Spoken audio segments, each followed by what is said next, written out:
গিয়াসউদ্দিন আত-তাহিরি মুশরিক। মুশরিক যতই অজু করুক, মুশরিকের অন্তরটা হলো নাপাক।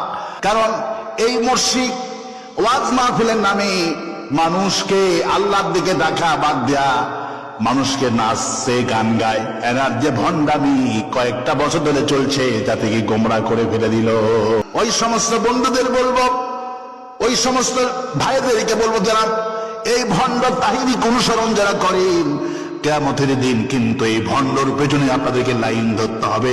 আমি কোরআনে কারীম থেকে শোনা বনি ইসরাইলের থেকে দলিল আপনাদেরকে পেশ করতেছি। ইয়াউমা নাদউ কুল্লা উনাসিম বিইমামিহিম, আল্লাহ পাক বলেন সেদিন আমি ইমাম সহকারে প্রত্যেকটি মানুষকে ডাকা হবে। আপনার নেতা যদি হয়, ইমাম যদি হয় তাহিরির মতো ভণ্ড মুশরিক, অবস্থাটা কি হবে একবার ধারণা করেন, একবার ভেবে দেখেন।